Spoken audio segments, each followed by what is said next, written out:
तत्त्वम असि, सभी अवतारों को मेरा नमन।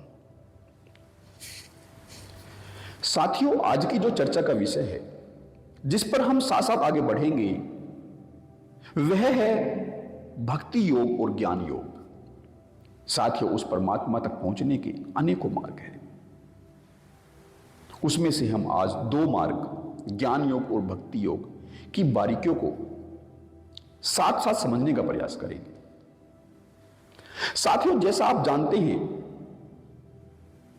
कि किसी व्यक्ति का जो हृदय है वह ओपन होता है, उसका हृदय चक्र खुला होता है, वह अच्छे से फील कर सकता है, उसकी अनुभूति का स्तर हायर लेवल का होता है, तो वह अपने कदमों को उस परमात्मा की तरफ भक्ति योग के माध्यम से आगे बढ़ाता है।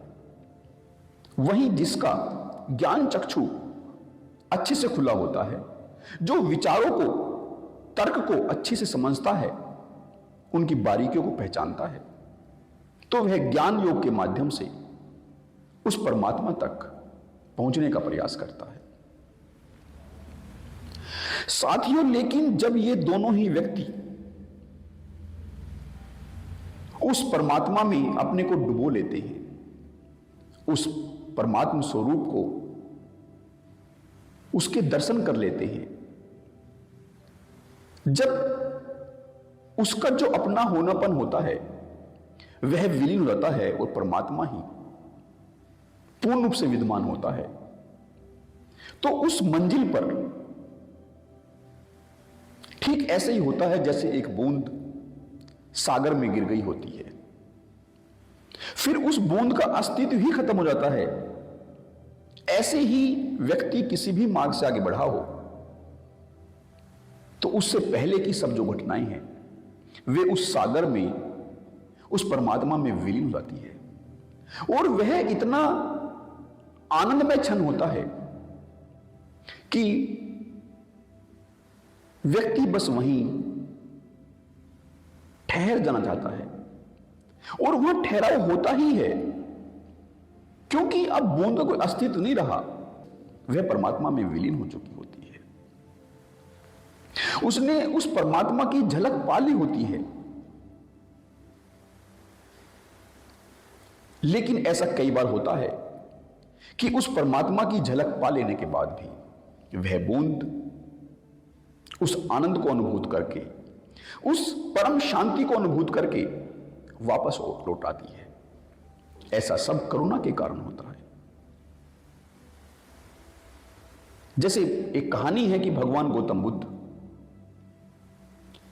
जब मोक्ष के द्वार पर पहुंचे तो उनको अंदर बुलावे का निमंत्रण आया। तो भगवान गौतम बुद्ध ने कहा कि मुझे अभी अंदर प्रवेश नहीं करना है, मैं तब तक प्रवेश नहीं करूंगा जब तक सभी डिवोटी इस मार्ग में प्रवेश नहीं कर ले। मैं सबसे आखिर में प्रवेश करूंगा। तो साथियों, उस परमात्मा के दर्शन के बाद भी, उस परमात्मा मिलन के बाद भी भगवान गौतम बुद्ध 40 साल तक इस समाज में अपना योगदान देते रहे। यह सब होता है करुणा के कारण। तो जैसे कोई व्यक्ति यदि ज्ञान मार्ग के द्वारा आगे बढ़ा है और उस परमात्मा के स्वरूप को, उस आनंद को उसने अनुभूत कर लिया है,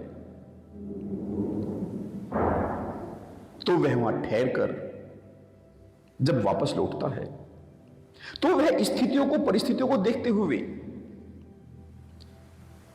अपने हृदय चक्र पर भी काम कर सकता है। हृदय चक्र उसका खुल ही गया होता है, लेकिन वह स्थितियों, परिस्थितियों को देखते हुए किस मार्ग से उसे इस समाज में अपना योगदान देना है, उस भांति से वह आगे बढ़ता है। इसी भांति से जो व्यक्ति भक्ति मार्ग के द्वारा आगे बढ़ा है वह भी अपने जो ज्ञान तंतु होता है, उसका जो बोध होता है वह प्राप्त कर चुका होता है, और उस बोध को, स्थितियों और परिस्थितियों को अनुभूत करते हुए उस पर कार्य करते हुए अपने योगदान को इस समाज को समर्पित कर देता है। व्यक्ति चाहे तो अपने जिस मार्ग से वह पहुंचा है उसी स्थिति में रहते हुए, अपने उसी चक्र में स्थापित रहते हुए इस संसार में विचरण कर सकता है, या वह चाहे तो अपने दूसरे चक्र पर भी कार्य करते हुए इस संसार में विचरण कर सकता है। साधारण रूप से ऐसा नहीं होता कि व्यक्ति के दोनों चक्षु खुले होते हैं। साधारण रूप से ऐसा ही होता है कि व्यक्ति का कोई एक चक्षु खुला होता है, कोई एक चक्र खुला होता है और उस मार्ग से आगे बढ़ता है। लेकिन जब व्यक्ति उस परमात्मा की झलक पा लेता है तो उसके लिए एक संभाव की स्थिति आती है,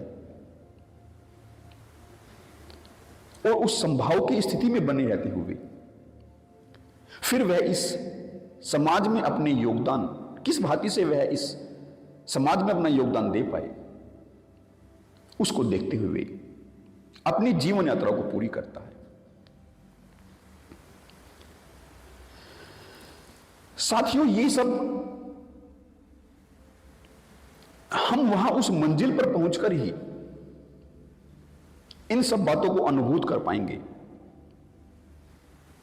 ये बिल्कुल डिफरेंट तल है।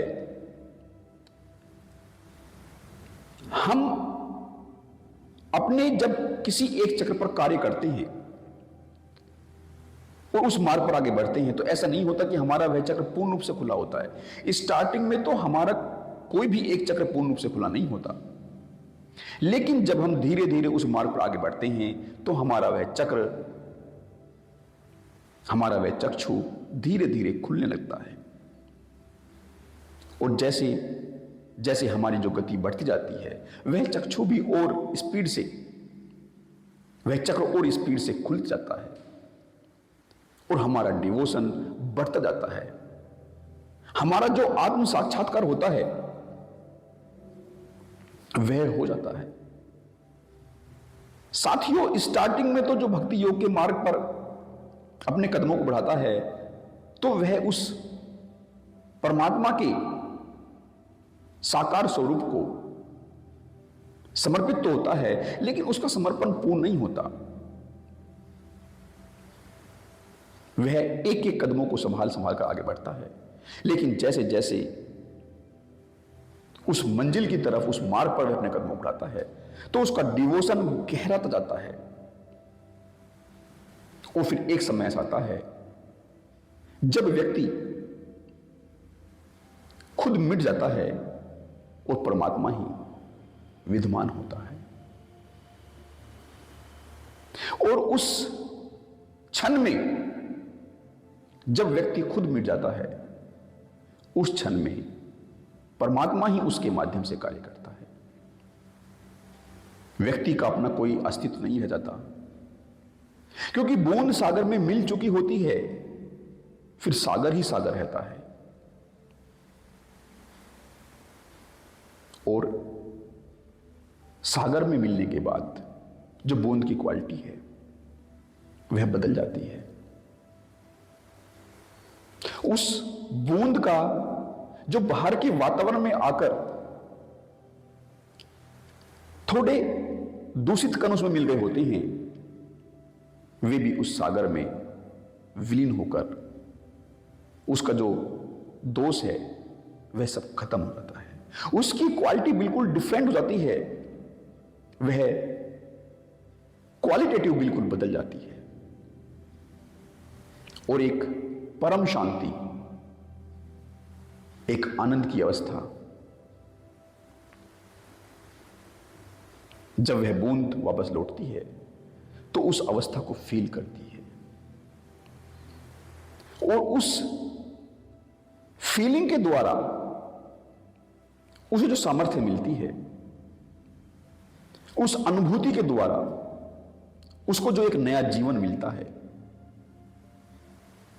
उसी के माध्यम से फिर वह अपनी इस जीवन यात्रा को इस भौतिक जगत में पूरा करती है। साथियों, उम्मीद करता हूं कि इन दोनों मार्गों की थोड़ी और समझ जो हमारे अंदर थी वह ऊपरी स्तरों पर आई होगी और उस परमात्मा के मार्ग पर कदम बढ़ाने की जो एक हिम्मत है वह भी बढ़ी होगी। इसी के साथ मैं आप सभी का धन्यवाद करता हूं और आप सभी से विदा लेता हूं।